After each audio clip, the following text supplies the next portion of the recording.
Start. Hello students, last lecture में हम लोगों ने एटॉमिक स्ट्रक्चर के बारे में पूरा डिटेल में पढ़ा। हमें एटॉमिक स्ट्रक्चर बहुत सही से आ गया, उम्मीद करता हूँ आ गया, क्योंकि एटॉमिक स्ट्रक्चर के स्टार्टिंग में थोड़ा सा मतलब ऑड वन आउट टाइप का था चला, पर धीरे धीरे आई गेस इंटरेस्टिंग होता चला गया होगा।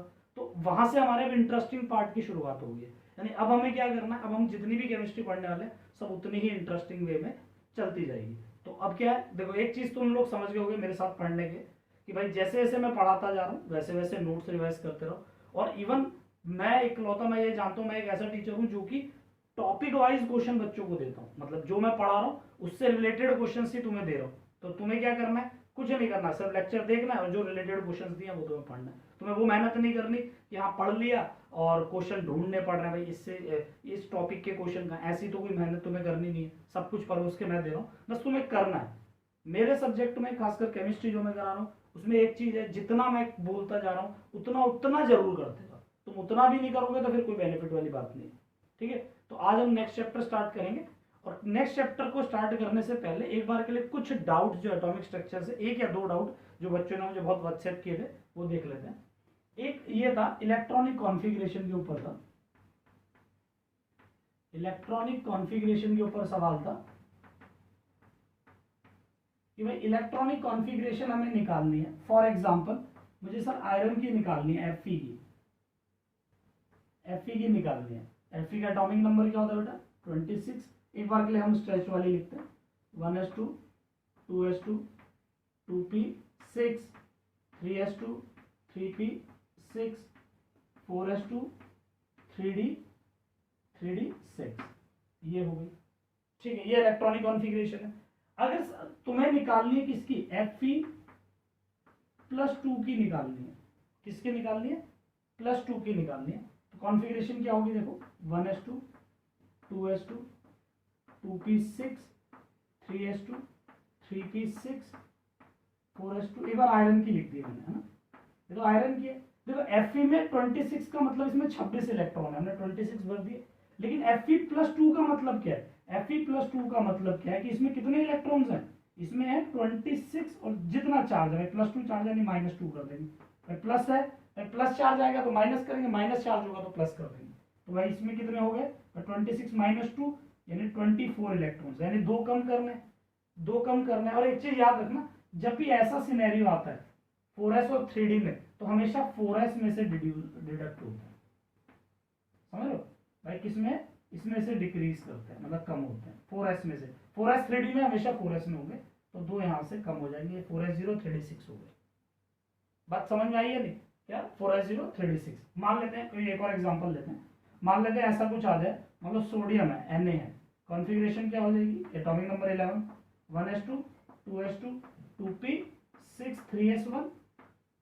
अब तुमसे कहते भाई सोडियम Na+ निकालना, देखो हमेशा सबसे बड़े नंबर से कम होता है, बाकी बेसिकली लास्ट वाला ही होता है, बट ज्यादा से ज्यादा अगर डी आ जाए तो एक पहले वाला हो जाए, क्योंकि देखो 4 और 3 कौन बड़ा है, 4, तो बड़े में से हमेशा माइनस होता है। और जैसे ये है, अब इसमें क्या है देखो 2p 3s, तो 3s बड़ा है ना, इसमें से +1 यानी एक कम कर देंगे, तो क्या हो जाएगा 1s2 2s2 2p6 3s0, इसमें से कम कर दिया। बात समझ में आ गई। चार्जेस अगर हो तो इलेक्ट्रॉनिक कॉन्फ़िगरेशन कैसे लिखनी है, एक आधा और देख लेते हैं।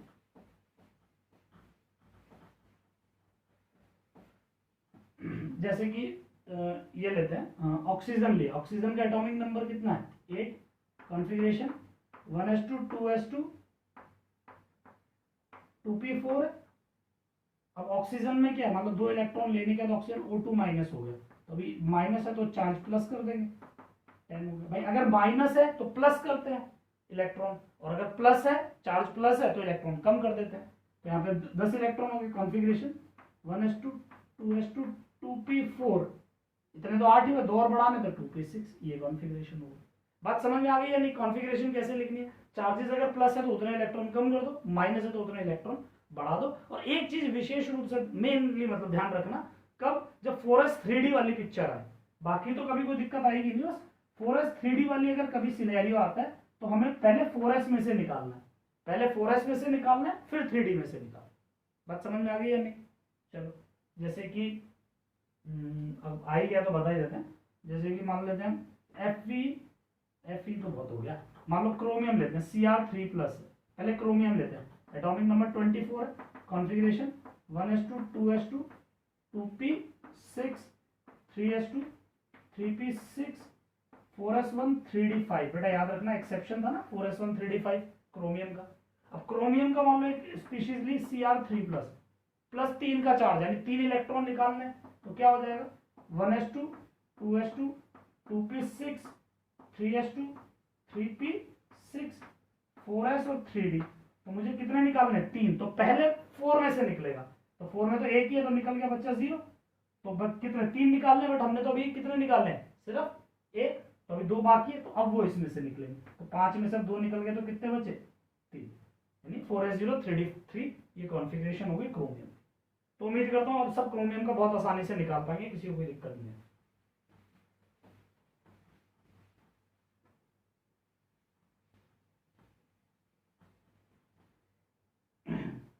एक और नॉर्मली मेरी शीट वगैरह में अभी क्वेश्चन है नहीं इसका, बट बाई चांस कभी तुम्हें देखने को ना मिल जाए, तो एक ऐसा होता है मैग्नेटिक मूवमेंट कैलकुलेट कराता है, चाहे तो इसको कहीं साइड में लिख लेना, मैग्नेटिक मूवमेंट कैसे निकलते हैं। तो मैग्नेटिक मूवमेंट का तरीका क्या है, √n+2, सीधा सा फॉर्मूला है, √n+2 Bm, Bohr magnetron. Bm कोई पहली बार नहीं सुन रहे हो ना, एक फॉर्मूला पहले भी आया था, कौन सा आया था याद करो, है ना, तो ये क्या है बोहर मैग्नेट्रॉन, है ना, ये यूनिट होती है इसकी। तो सर n क्या है, n is number of unpaired electron, number of unpaired electron. जैसे कि मान लिया हमने कहा भाई Fe आयरन का मैग्नेटिक मूवमेंट निकालो, क्वेश्चन है भाई मैग्नेटिक मूवमेंट है, इसको शॉर्ट में म्यू भी बोलते हैं, तो मैं कह रहा हूँ चलो इसकी मैग्नेटिक मूवमेंट निकालो भाई कितना है इसका Fe का, तो Fe का एटॉमिक नंबर 26, ठीक है, डायरेक्टली लिख रहा हूँ मैं, आर्गन 4s2 3d6, कुछ दिन में बेटा तुम्हारी प्रैक्टिस हो जाएगी, देखते फटाफट लिख पाओगे ना, आर्गन 4s2 3d6, पक्का या नहीं। अगर हम बात करें हमेशा मतलब नोबल गैस के बाहर वाली मेन मायने रखती है, क्योंकि यही वैलेंस शेल होती है ना, इसी को वैलेंस शेल बोलते हैं। तो इसमें कितने हैं देखो, S में 2 इलेक्ट्रॉन है और D है, D में कितने हैं, D में कितने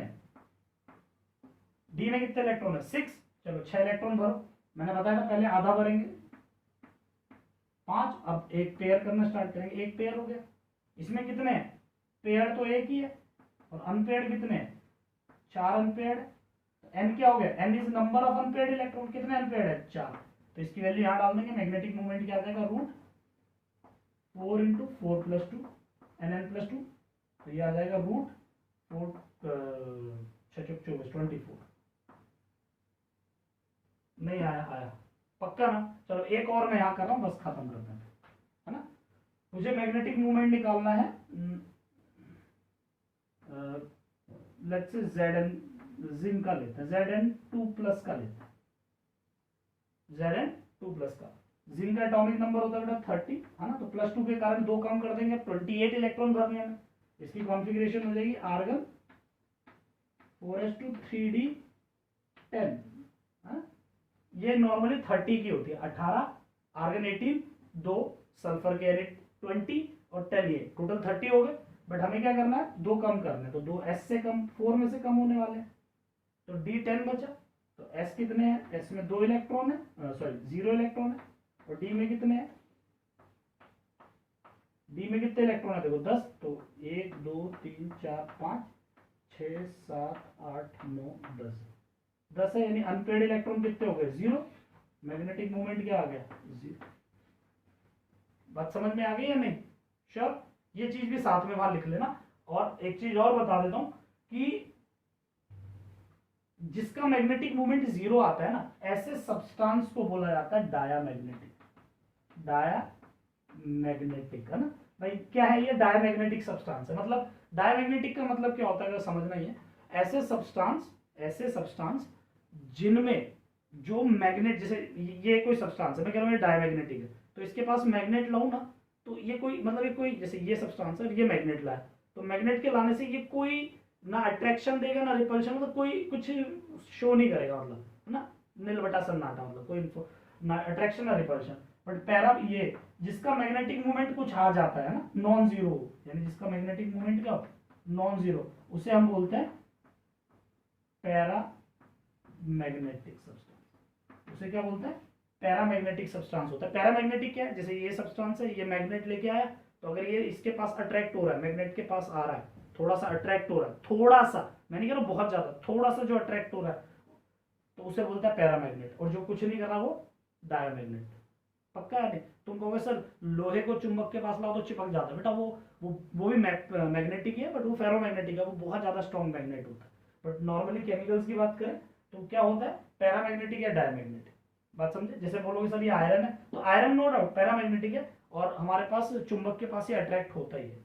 पक्का है नहीं? अब सवाल आता है सर बहुत ज्यादा हो या बहुत कम हो, तो जो बहुत ज्यादा होता है उसे एक वर्ड और बोलते हैं, फेरोमैग्नेटिक बोल देते हैं। ठीक है, बट अभी के लिए ये समझ में आ गया भाई कौन सा डायमैग्नेटिक है और कौन सा पैरामैग्नेटिक है, हम आराम से पता कर सकते हैं। और एक चीज और इंटरेस्टिंग बात बताऊं, कभी भी डायमैग्नेटिक सब्सटेंस का कलर नहीं होता, कभी भी डायमैग्नेटिक सब्सटेंस का कलर नहीं होता। जिंक के कितने कोई भी कंपाउंड है, जिंक का कोई भी, देखो Zn2+ है ना, तो जिंक का कोई भी कंपाउंड ले लो, चाहे ZnSO4 ले लो, चाहे ZnCO3 ले लो, या कुछ भी ले लो, XYZ एनी जिंक कंपाउंड, उसका कभी कोई कलर नहीं होता। क्यों नहीं होता? क्योंकि वो डायमैग्नेटिक होता है ना। केमिस्ट्री में जिसके जो डायमैग्नेटिक सब्सटेंस होते हैं उनका कोई कलर नहीं होता। तो होप उम्मीद करता हूँ तो ये एटॉमिक स्ट्रक्चर अब हम कह सकते हैं हमारा संपूर्ण, मतलब पूरा कंप्लीट तरीके से हमने कंप्लीट कर लिया। अब हम नेक्स्ट चैप्टर स्टार्ट करते हैं। अभी भी किसी को कोई और डाउट हो तो बोल सकता है मुझे।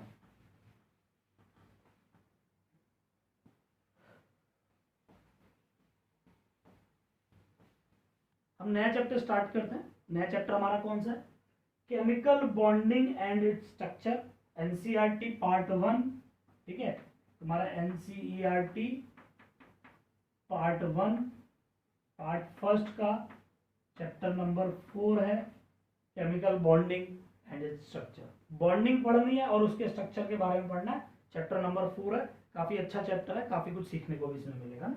तो ये चैप्टर को स्टार्ट करने से पहले, चैप्टर को आगे कंटिन्यू हम स्टार्ट करने से पहले कुछ बातें समझो। पहले कुछ बातें पहले समझो भाई, chemical bonding and its structure, ये चैप्टर तुम्हें क्या बताएगा, ये चैप्टर इंफॉर्मेशन देगा बॉन्डिंग के बारे में। भाई हमने क्या करा, पहला सेकंड चैप्टर पढ़ा स्ट्रक्चर ऑफ एटम, यानी दुनिया में जो छोटे छोटे एटम्स होते हैं, जो दो छोटे छोटे जितने भी एटम्स होते हैं उनके स्ट्रक्चर्स क्या होते हैं। तो एटम के स्ट्रक्चर पता चल गया हमें, है ना, बहुत डिटेल में हमने उनको पढ़ लिया।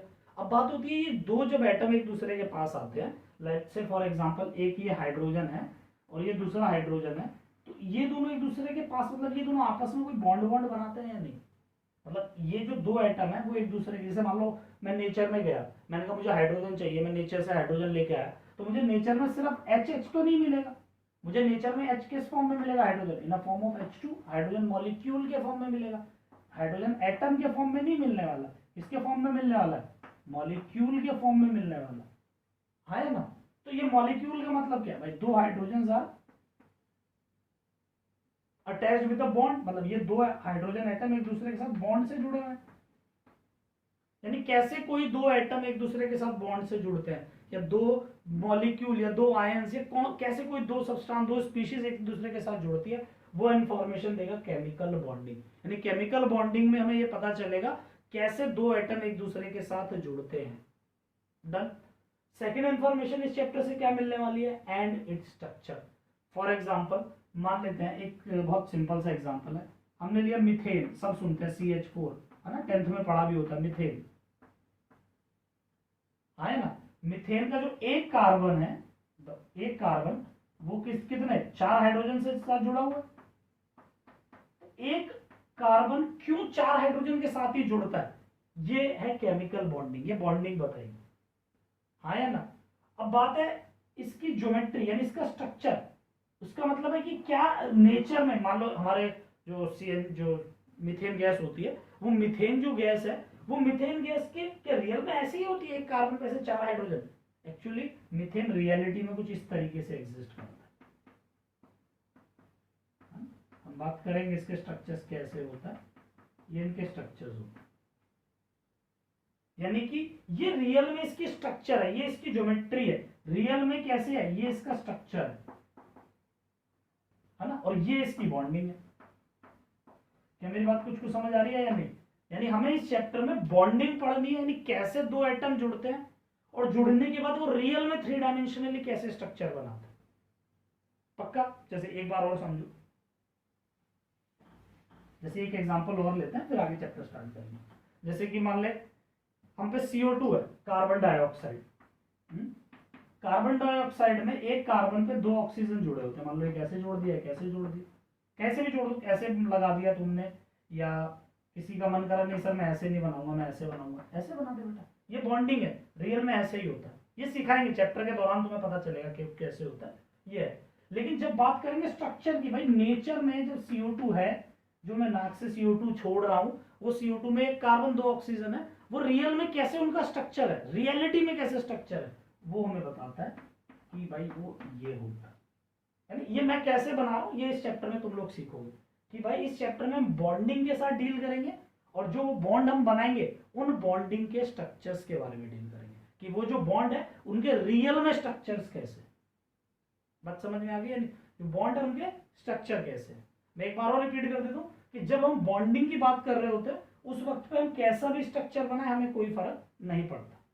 तो चलो इसको आगे बढ़ाते हैं, हाँ चैप्टर को स्टार्ट करते हैं। तो एक बार के लिए चैप्टर का ओवरव्यू लेते हैं।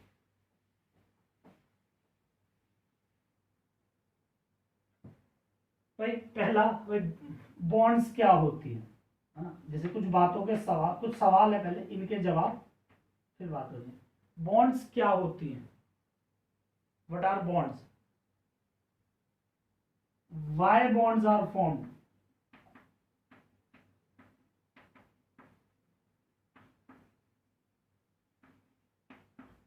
क्यों बॉन्ड, भाई बॉन्ड होती क्या है, क्यों बॉन्ड बनती है? अगला सवाल, हाउ बॉन्ड्स आर फॉर्म्ड?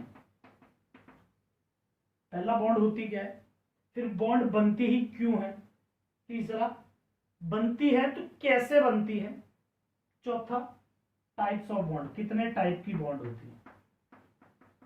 ये 4 सवालों के जवाब हमें देके फिर हम इस चैप्टर को शुरू करेंगे कि बॉन्ड होती क्या है, क्यों बनती है, कैसे बनती है, और टाइप्स ऑफ बॉन्ड। क्योंकि इस 4 सवालों के जवाब तुम समझे, यानी तुम्हें इस पूरे चैप्टर का ओवरव्यू समझ आ गया। ठीक है, तो एक एक करके बात करते हैं। पहले व्हाट आर बॉन्ड्स, है ना, तो लिखेंगे बॉन्ड्स क्या होती हैं। लिखो पहला, बॉन्ड्स क्या है? Bonds the attraction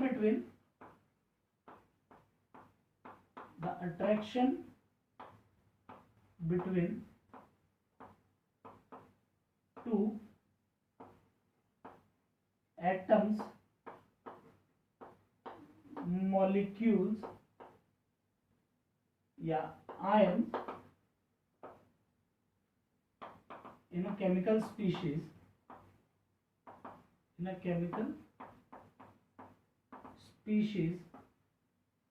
are known as bond. उन्हें बॉन्ड बोला जाता है। बॉन्ड क्या है? 2 चीजों के बीच की अट्रैक्शन। जैसे मान लेते हैं कि भाई जैसे पहले केमिस्ट्री से शुरू करते हैं। जैसे मान लो मैंने एग्जांपल लिया H2, क्या एग्जांपल लिया? H2।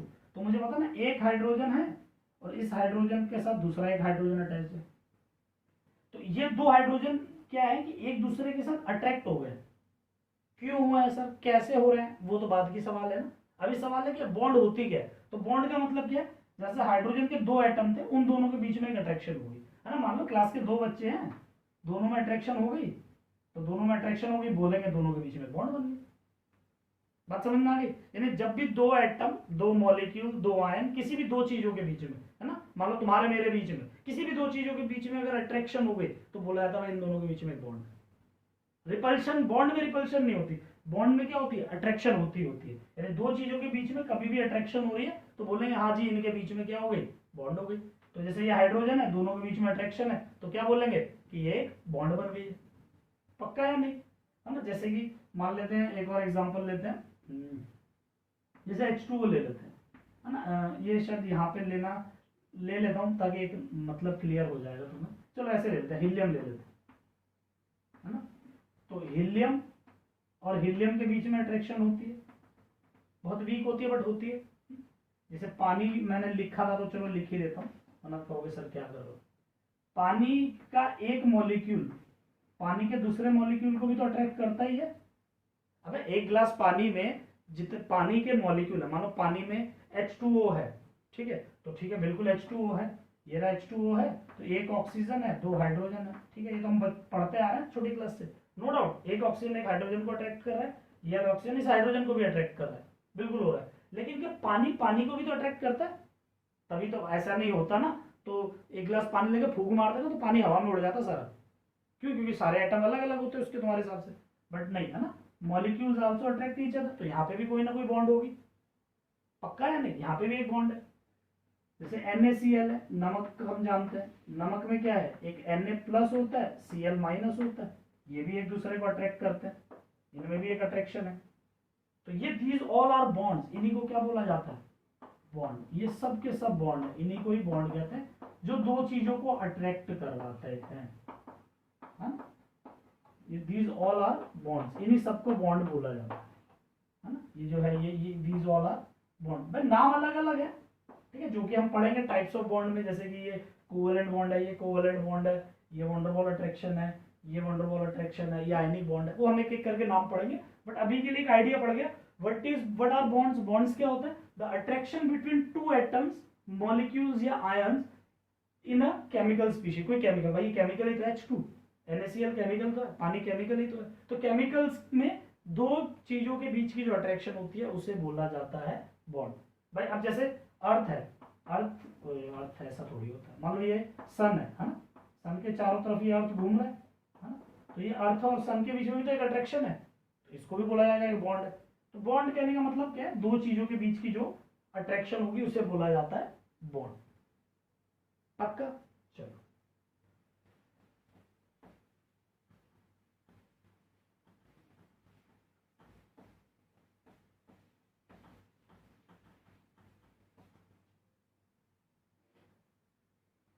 ज्यादा ही गंदा हो गया घोड़ा। अगला सवाल क्या था भाई, अगला सवाल क्या था, व्हाट आर बॉन्ड्स। क्लियर हो गया, बॉन्ड क्या है, दो एटम मॉलिक्यूल आयन उनके बीच की attractions are known as bond, ठीक है। अगला है वाई बॉन्ड्स आर फॉर्म। अगला क्या था, वाई, तो इसे क्वेश्चन के फॉर्म में लिख लेंगे, वाई बॉन्ड्स आर फॉर्म। क्यों बनते हैं भाई बॉन्ड,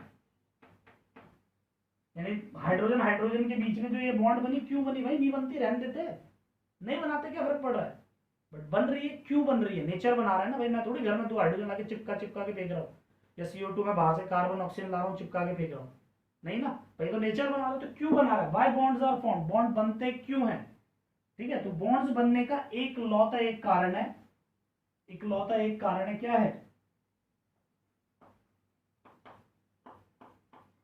टू रिड्यूस एनर्जी। सब याद रखें, क्या, क्यों, to reduce energy, that is to achieve stability. इस बात को कुछ ऐसे समझते हैं, ये एक हाइड्रोजन था, ठीक है, और ये एक दूसरा हाइड्रोजन था। मैं अभी हाइड्रोजन ले रहा हूं क्योंकि अभी ज्यादा बॉन्डिंग मैंने पढ़ाई नहीं, तो मतलब नहीं। मान लो दो अकेले अकेले हाइड्रोजन थे, तो ये दोनों मस्त अपना घूम रहे हैं, जहां मन कर रहा है वहां जा रहे हैं, अकेले है ना भाई, कोई दिक्कत ही नहीं है, मस्त मूव कर रहे हैं, ठीक है। और अब क्या हुआ, अब क्या हुआ, इन दोनों को आपस में अट्रैक्शन हो गया। अट्रैक्शन होने से क्या हो गया, ये जो दोनों हाइड्रोजन थे इनके बीच में एक बॉन्ड बन गई। यहां पे क्या हो गई भाई, बॉन्ड फॉर्म, बॉन्ड फॉर्म हो गई। अब बॉन्ड बनने के बाद जैसे ये पहले फ्रीली इधर घूम रहे थे भाई, जिसका जहां मन कर रहा था, जहां जा रहे थे, क्या अब ये फ्रीली वैसे घूम पाएंगे, खुद इमेजिन करो, क्या फ्रीली घूम पाएंगे, नहीं ना। यानी क्या होगा, due to bond formation their energy reduces, their, भाई अभी समझ लो, काइनेटिक एनर्जी समझ लो, देयर काइनेटिक एनर्जी डिक्रीजेस। अगर ऐसे भी नहीं समझ आ रहा ना, तो दो बच्चे लो, तुम दो जने हो, रेंडमली अलग अलग भाग रहे हो, जिसका जहां मन कर रहा है वहां भाग रहा है, पहला केस। दूसरा केस, मैंने तुम दो जनों के हाथ बांध दिए, अब भागो, तो बाय डिफॉल्ट पहले ज्यादा तेज भाग पा रहे थे, अब शायद कम भाग पाओगे। क्यों? क्योंकि बाउंडेड हो गए। ऐसे जितने, मान लो 4 लोगों को एक साथ बांध दिया, उतना मुश्किल से मूव कर पाओगे। 10 को बांध दिया, मतलब जितने ज्यादा एटम्स एक दूसरे के साथ जुड़ जाएंगे ना, उनकी मूवमेंट उतनी मुश्किल हो जाएगी, यानी उनकी एनर्जी उतनी कम हो जाएगी। यानी अगर इसकी वैल्यू के साथ समझना है तो इमेजिन करो कि यहाँ पे 10 जूल की एनर्जी से भाग रहा था, ये भी 10 जूल की एनर्जी, सेम से मानते हैं, ये 10 जूल की एनर्जी से चल रहा था, ये भी 10 जूल की एनर्जी से चल रहा था। अब इन दोनों में बॉन्ड बन गई, तो क्या अभी भी ये 10 से जा पाएगा? नहीं जा पाएगा। मान लो कि अभी किससे जा रहा है, मान लेते हैं 6 जूल से चल रहा है अभी, ये भी कितने से चल रहा है, 6 जूल से, हाँ है ना। तो यहाँ पे कितनी एनर्जी कम हो गई, 6 6 12 थी, पहले 20 थी, यानी 8 जूल एनर्जी डिक्रीजेस। भाई 8 जूल एनर्जी कम हो जाएगी, और यहां पे चाहिए भी लिख लो, and it will release, that is exothermic process. समझाता हूं मतलब क्या मैंने बोला कि भाई जब भी दो एटम एक दूसरे के पास हैं तो उनमें क्या हो रहा है, भाई बॉन्ड बन रही है, बॉन्ड बन रही है। हम कह रहे हैं भाई बॉन्ड क्यों बन रही है? भाई बॉन्ड इसलिए बन रही है ताकि एनर्जी कम हो सके। देखो केमिस्ट्री में पूरी साइंस का रूल है एनर्जी कम करना, जो अपनी एनर्जी कम कर सके वही भगवान है, ये मान लो।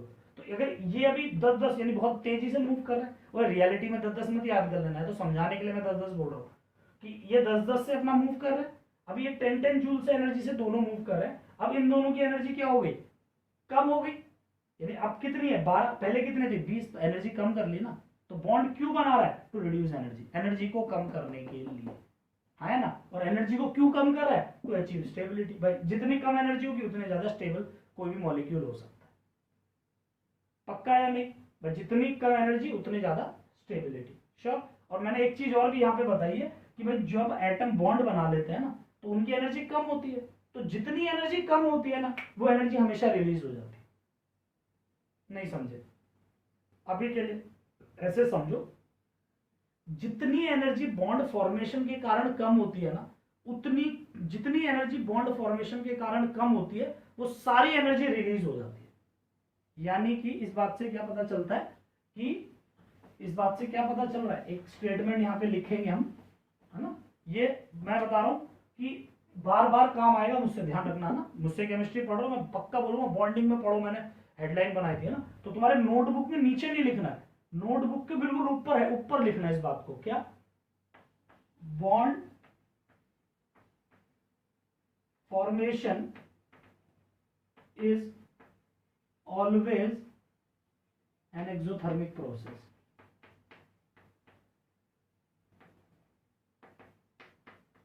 मतलब एक बहुत बड़ी जनरलाइज बात मैंने तुम्हें लिखवाई है कि दुनिया में कभी भी बॉन्ड बनती है, दुनिया में कभी भी बॉन्ड बन रही है, दो एटम एक दूसरे के साथ जुड़ रहे हैं, बॉन्ड फॉर्मेशन अगर वो कर रहे हैं, कभी भी एटम में बॉन्ड बन रही है तो एनर्जी रिलीज होगी होगी, इसको कोई भी नहीं नकार सकता, ये हमेशा सच है स्टेटमेंट, पक्का। चलो इसी बात को खत्म करते हैं एक एग्जांपल के साथ, ठीक है। दो हाइड्रोजन एटम्स हैं, इनकी एनर्जी है E1, ठीक है, और एक मॉलिक्यूल है H2, इसकी एनर्जी है E2, ये इसकी एनर्जी है, ठीक है। मेरा सवाल है E1 बड़ा या E2 बड़ा? अगर इसका जवाब दे दिया मतलब पार्ट समझ आ गया भाई, E1 बड़ा या E2 बड़ा, सोचो, तो बाकी मिटा दो तब तक।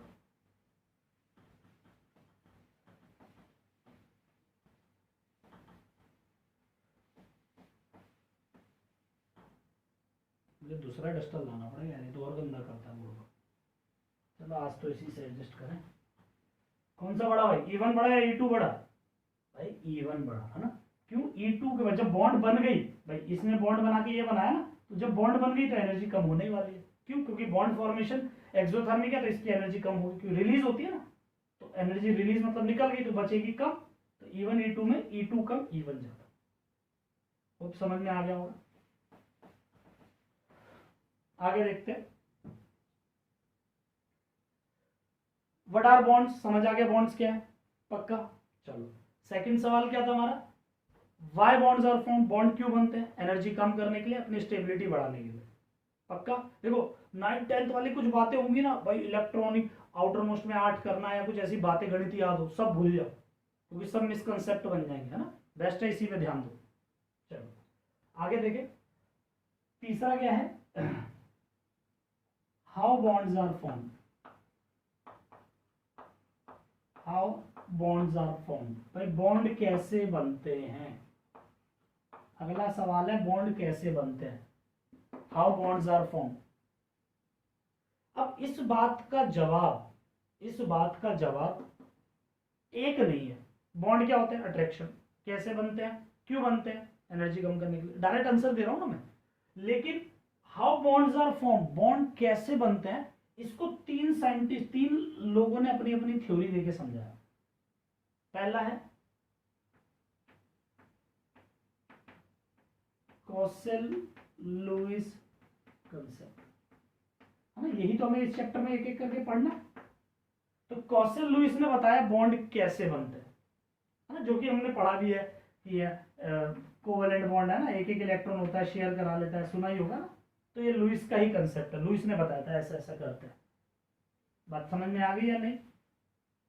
तो how bonds are form, Lewis, Kossel Lewis concept, ये दोनों अलग अलग साइंटिस्ट हैं। कॉसेल अलग था, लुईस अलग था, दोनों ने इंडिपेंडेंटली काम किया था और दोनों को मिला के नाम दिया जाता है। बट क्या हुआ, लुईस कंसेप्ट की कुछ कमियां थी, है ना, हम पढ़ेंगे बिल्कुल, मैं यही पढ़ाऊंगा, उसके लास्ट में लिखाऊंगा भाई इसके क्या क्या कमियां थी। फिर इसकी कमियों को खत्म किया दूसरी थ्योरी ने, जिसको हम कहते हैं valence bond theory, valence bond theory, short में वीबीटी। क्या है? वैलेंस बॉन्ड थ्योरी यानी कि वीबीटी। फिर तीसरी बात भाई, फिर इसकी भी कुछ कमियां, इसकी कमियां इसने कुछ खत्म की। अब इसकी कुछ कमियां रही, वो किसने खत्म की? तीसरी थ्योरी, मॉलिक्यूलर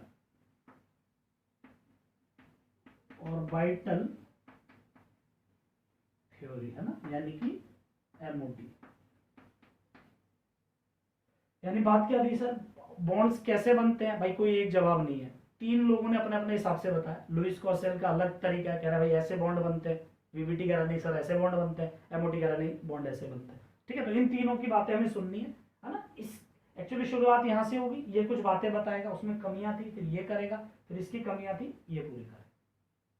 हाँ या ना? चलो अगला, टाइप्स ऑफ बॉन्ड। नेक्स्ट क्या है? टाइप्स ऑफ बॉन्ड, बॉन्ड कितने तरीके के होते हैं। नेक्स्ट इज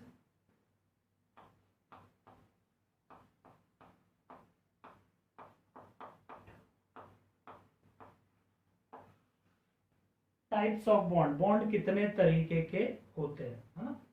तो पहला ध्यान से देखेंगे, आयोनिक बॉन्ड। पहला क्या है? Ionic bond. दूसरा कोवलेंट बॉन्ड। तीसरा कोऑर्डिनेशन बॉन्ड। तीसरा कौन सा है? Coordination bond. चौथा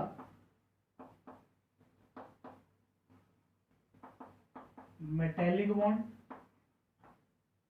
चौथा मेटेलिक बॉन्ड। पांचवा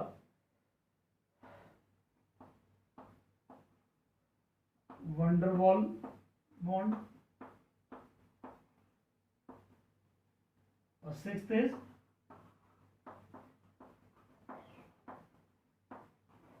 हाइड्रोजन बॉन्ड। समझे? तो ये टोटल 6 तरीके के बॉन्ड होते हैं। ठीक है, इसमें से हमें आयनिक बॉन्ड और कोवलेंट बॉन्ड, इन दोनों को पढ़ना है। समझ, ये दोनों एक्चुअली मोस्ट इंपॉर्टेंट है, बाकी सब भी है तो हम सुनेंगे समझ लेंगे। ये समझ लो जैसे इसको खत्म होने में 1 लेक्चर लगेगा, इसको खत्म होने में मान लो 5 लेक्चर लग जाएंगे इन दोनों को, तो बाकी को खत्म होने में आधा लेक्चर लगेगा। तो शायद समझ गए होगे, 1 लेक्चर जैसे इसको लगा, 5 लेक्चर इन दोनों में लगे, तो 1 लेक्चर में या आधे लेक्चर में बाकी सब हो जाएंगे। तो ये बहुत बड़ा नहीं है, मेन मुद्दे के 2-3 पहले वाले ही हैं, कोवलेंट बॉन्ड, कोऑर्डिनेट बॉन्ड या आयनिक बॉन्ड। ठीक है, तो ये टोटल 6 तरीके के बॉन्ड होते हैं। मैं एक चीज और बता देता हूँ, जो वंडरवॉल बॉन्ड है ना, ठीक है, ये एज पर एनसीईआरटी, यहाँ पे मैं लिख देता हूँ एज पर एनसीईआरटी, एनसीईआरटी के हिसाब से ये चैप्टर नंबर 5 में गिवन है ना भाई, एज पर एनसीईआरटी जो वंडरवॉल बॉन्ड्स हैं वो चैप्टर नंबर 5 में गिवन है, बट हम उसको यहीं कवर कर लेंगे, हम चैप्टर नंबर 5 में दोबारा नहीं पढ़ेंगे, है ना। एनसीईआरटी का चैप्टर नंबर 5 है gaseous state, states of matter के नाम से, तो उसमें दिया हुआ है, बट हम इसको यहीं खत्म कर लेंगे, तो हम उसको वहां दोबारा से नहीं पढ़ेंगे। बात क्लियर हो गई या नहीं? तो उम्मीद करता हूँ ये सबको अच्छी तरीके से समझ आ गया कि कौन से बॉन्ड क्या क्या है। ठीक है, अभी शुरू करते हैं हम लोग। देखो होता क्या है, एक बार थोड़ा सा एक आइडिया दे देता हूँ। हमने क्या देखा भाई, बॉन्ड्स कैसे बनते हैं, तो इस पे एक तो लुईस ने अपने बारे में बताया भाई, लुईस ने कुछ बताया कि ऐसा ऐसा होता होगा बॉन्डिंग के लिए, पर उसके बाद कौन आया, वीबीटी आया, उसके बाद कौन आया, एमओटी आया, यही आया। एक्चुअली इन तीनों में लुईस ने जो कहा ना बॉन्ड ऐसे बनते हैं, ये कंसेप्ट आयनिक बॉन्ड को पूरा समझा देता है। मतलब आयनिक बॉन्ड को समझाने के लिए लुईस अकेला ही बहुत है, लुईस ने ही आयनिक बॉन्ड को अकेले अपना मतलब इंडिपेंडेंटली पूरा समझा दिया। ठीक है, फिर बात आई, इसने किसको समझाया, इसने कोवेलेंट बॉन्ड को भी समझाया, इसने कोवेलेंट बॉन्ड के लिए भी कहा, बट काफी बातें सही कही लेकिन काफी बातें गलत भी कह दी। तो उसके बाद कौन आया, वीबीटी, वीबीटी ने किसको समझाया, मतलब कोवेलेंट, कोवेलेंट और कोऑर्डिनेट दोनों का ना, ये दोनों एक ही बात है ना, ये दोनों भाई भाई है, समझाऊंगा कैसे, ये दोनों एक ही बात है, कोई खास फर्क नहीं होता। तो लुईस ने आयनिक को तो पूरा समझा दिया, लेकिन कोवेलेंट और कोऑर्डिनेट को समझाया, बट कुछ कमियां रह गई, उस कमी को किसने पूरा किया, वीबीटी ने, और उसके बाद वीबीटी की भी कमियां रह गई तो किसने पूरा किया, एमओटी ने। यानी कि मेरा बोलने का मतलब है वीबीटी एमओटी ये दोनों की दोनों थ्योरी सिर्फ कोवेलेंट बॉन्ड को समझाती है, सिर्फ कोवेलेंट बॉन्ड को ये समझाती है, आया ना। दोबारा बोलो, VBT MOT explains only covalent bonding. ठीक है, तो ये उम्मीद करता हूं इतना सबको समझ आ गया होगा, है ना।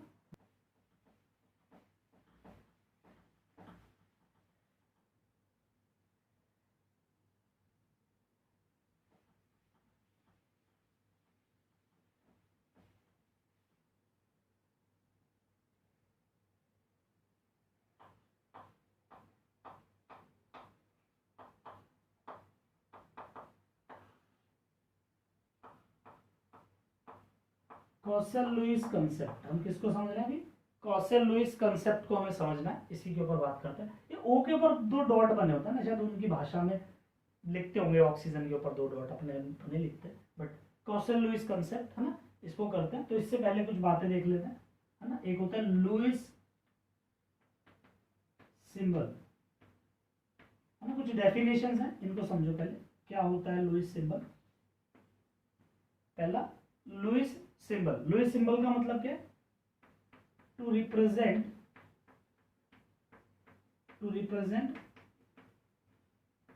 वैलेंस इलेक्ट्रॉन, मैं इलेक्ट्रॉन को ये लिख रहा हूं, to represent valence electron in या to represent valence electron on atomic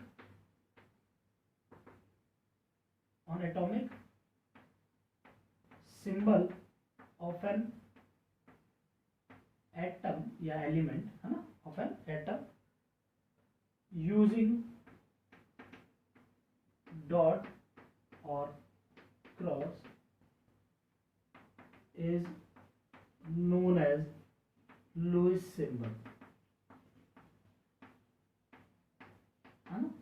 कहने का मतलब क्या है कि किसी इससे पहले किसी भी एक एटम के उसके सिंबल के ऊपर वैलेंस इलेक्ट्रॉन रिप्रेजेंट करना डॉट और क्रॉस के साथ, उसे लुईस सिंबल बोला जाता है। एक बार के लिए वैलेंस इलेक्ट्रॉन क्या होते हैं रिकॉल कर लो, what is valence electron, outermost electron, कौन से, आउटर मोस्ट इलेक्ट्रॉन, सबसे बाहरी वाली शेल में कितने इलेक्ट्रॉन है वही होते हैं, है ना। जैसे फॉर एग्जांपल हमने लिया, जैसे मान लेते हैं हमने ले लिया लिथियम, एटॉमिक नंबर 3 है ना, कॉन्फ़िगरेशन क्या होगी इसकी 1s2 2s1, तो आउटर मोस्ट में भाई सबसे बड़ा नंबर या 1 2 2 ही तो है, आउटर मोस्ट में 1 है, या फिर अपन 9वीं 10वीं वाला लगा लो, 3 है तो 2 1, ऐसे भी कह सकते हो 1 है, तो वैलेंस इलेक्ट्रॉन कितना है इसका 1, तो इसका लुईस सिंबल क्या हो जाएगा Li lithium, as it is लिखेंगे सिंबल, उसके ऊपर क्या कर देंगे डॉट या क्रॉस, भाई डॉट हम ले लेते हैं, डॉट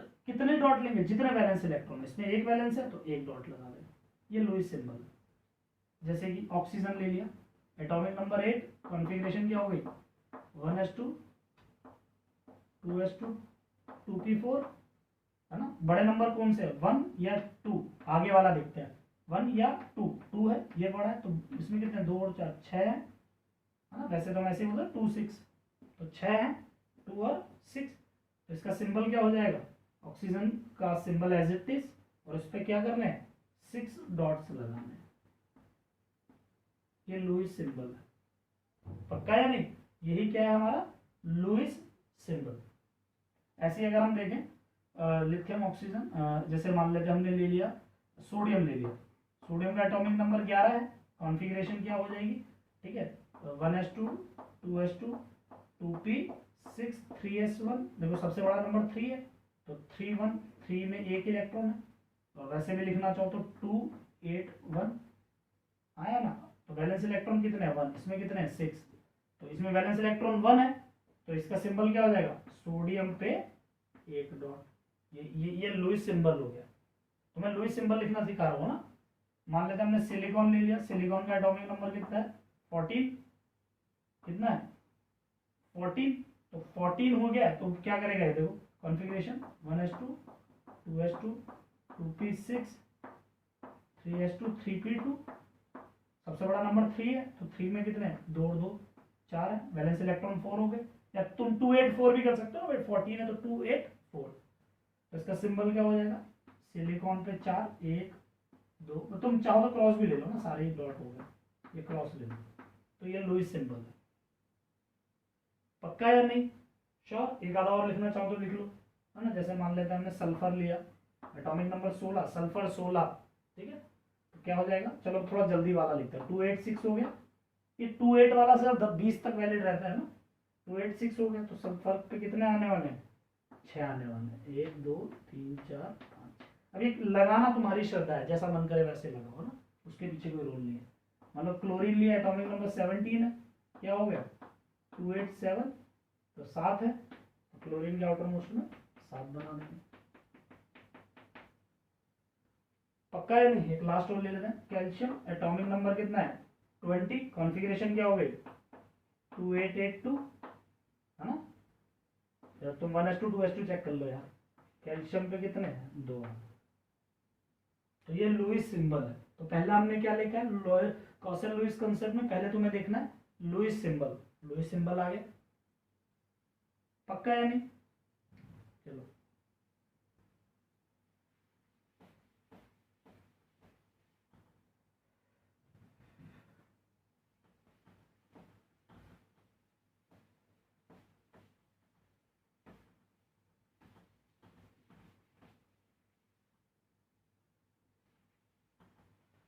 चलो अगला कंसेप्ट क्या है, नेक्स्ट कंसेप्ट, मतलब इसी में लुईस कॉन्सेप्ट में पहले लुईस सिंबल लिखना आ गया हमें। अब हम देखेंगे ऑक्टेट रूल। अगला क्या है ऑक्टेट रूल। ऑक्टेट रूल का मतलब क्या है, having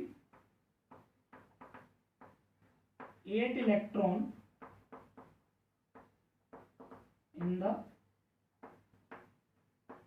outermost shell. Octet rule का मतलब क्या है, ये इसने ना ये मान लो सारे एटम्स की चाहत बता दी, भाई जितने भी एटम है सबकी चाहत क्या है आउटर मोस्ट में 8 इलेक्ट्रॉन करना, है ना। तो क्या बोलना चाह रहा भाई, ऑक्टेट रूल क्या कह रहा है, having 8 electron in the outer most shell, है ना। ऐसे ही होता है डपलेट रूल।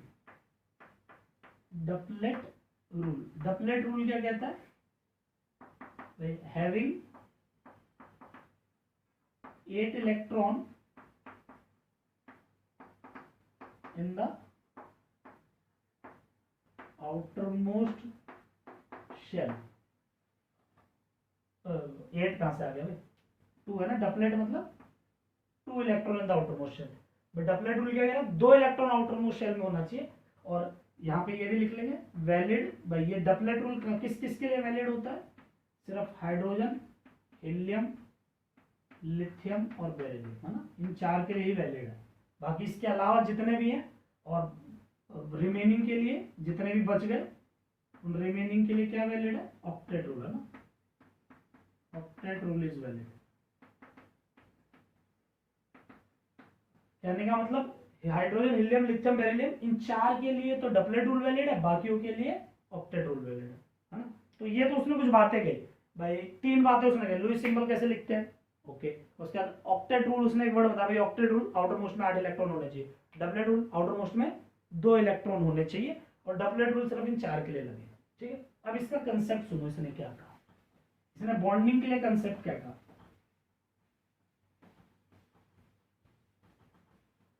इसने क्या कहा, इसका कंसेप्ट सुनते हैं। इसका कंसेप्ट क्या है,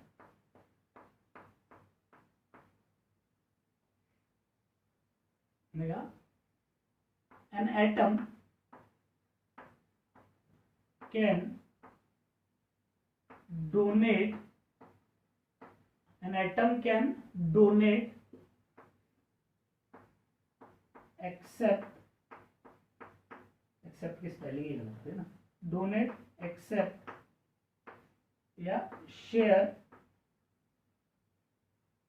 electron. An atom can donate, accept, share electron to achieve octet rule. To achieve octet rule, that is octet rule as noble gas configuration.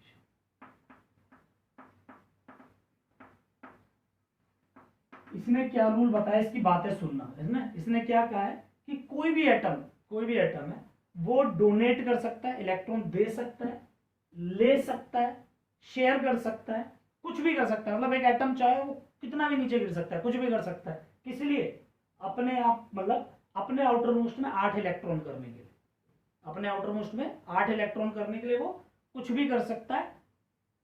जैसे कि नोबल गैस के आउटर मोस्ट में 8 होते हैं, वैसे ही 8 वो करना चाहता है। जैसे कि है ना, अगर हम कोई भी नोबल गैस देखें, मान लो हीलियम की बात करें, हीलियम में 2 होते हैं, इस जहाँ से डबलेट रूल आया।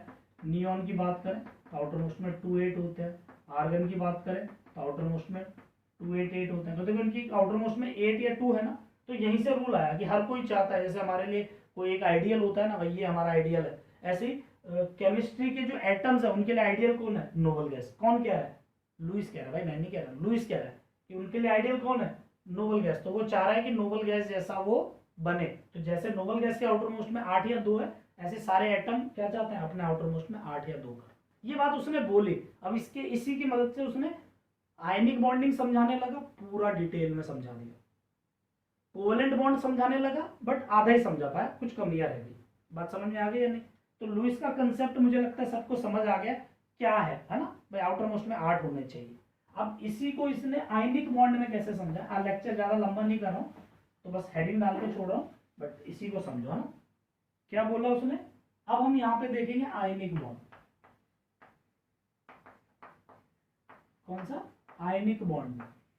हम आयनिक बॉन्ड को डिटेल में पढ़ेंगे, जो कि लुईस ने समझा रहा है। जैसे लुईस का कंसेप्ट आ गया, आउटर मोस्ट में 8 होना चाहिए। अब हम इससे आयनिक बॉन्ड डिटेल में पढ़ेंगे, फिर कोवेलेंट बॉन्ड पढ़ेंगे, बट कोवेलेंट बॉन्ड की कमियां रहेंगी, तो उसके बाद वीबीटी पढ़ेंगे, फिर एमओटी करेंगे। कुछ समझ आ गया होगा है ना। तो ये चैप्टर ऐसे ही चलेगा, उम्मीद करता हूँ सबको समझ आया। ये काफी इंटरेस्टिंग चैप्टर है बेटा, बड़ा मजा आने वाला है इस चैप्टर में।